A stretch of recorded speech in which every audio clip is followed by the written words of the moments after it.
entitled Mom Demands I Micromanage Her Son, then Tries to Blame Me When He Fails My Class. For this story we'll need to flash back over 30 years ago, before the rise of online classes and internet-based assignments. I was a 24-year-old elementary school teacher right out of college and had very little experience or confidence. I was, admittedly, not the greatest when it came to parent-teacher communication, as it was a bit intimidating to tell a parent that their child was misbehaving when I myself still felt like a child. I'd just gotten out of school, had been adulting for less than a year and generally just felt like I hadn't earned the confidence that older, more experienced teachers had. Enter Amber. She was an important consultant to several big companies in the area I lived in, and she had an unhealthy amount of arrogance to go with it. She, unfortunately, passed that arrogance on to her son, Dylan, who did nothing except cause drama, act obnoxious and basically do whatever he wanted that didn't involve doing his work. Looking back, I think he had some sort of undiagnosed condition, as he would spend his time crawling around on the floor, making strange noises and reciting facts about the Cold War. The kid was a pain, but he was very smart, which made dealing with his behavior even more frustrating because I knew he could be a great student if he just tried a little harder. The school I worked at sent progress reports home with the kids every quarter, and a weekly planner that included their grades,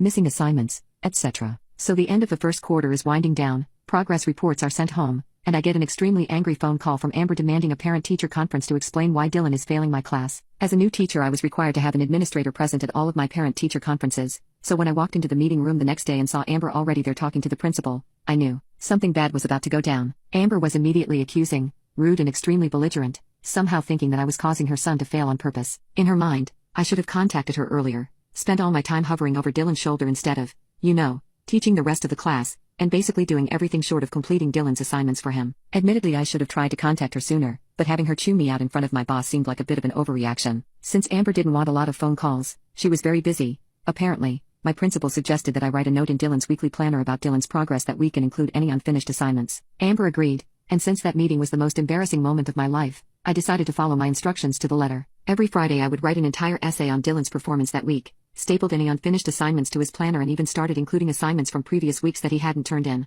Dylan's behavior didn't improve, so he very quickly started to fall behind again. Towards the end of the second quarter I was sending home nearly 30 pages of assignments. He was failing my class once again, so when I received another phone call from Amber demanding a parent-teacher conference, I was ready. She started off by insulting me once again, calling me unprofessional and saying that I wasn't doing enough to support her son, blah blah blah. The kicker was when she tried to claim that I never once tried to get in touch with her. As she's going off about how I didn't hold up my end of the bargain, I realized something. Amber had never looked at her son's planner. I diligently wrote reports and included missing assignments for 2 months, and she didn't check once. I started to smile. Gotcha, Beach. Amber, seeing my smile, asked me what was so funny, so I asked, "Did you bring Dylan's planner? There's something I'd like to show you." Amber leaves the room and comes back with Dylan's planner from last week, clearly filled with papers with a long report sitting right on top. I start flipping through the planner, showing all of the blank and partially completed assignments that Dylan hadn't turned in. I read, out loud, the page-long report about everything Dylan had done that week, including the times he crawled around on the floor, every time he disrupted class with his Cold War facts, and my request that Amber help Dylan with his work at home since he clearly was having trouble focusing at school. Amber's face turns white as she watches her credibility with my boss fade away. At this point in the quarter it's too late for your child to bring his grade up. Please be diligent in checking your child's planner every Friday,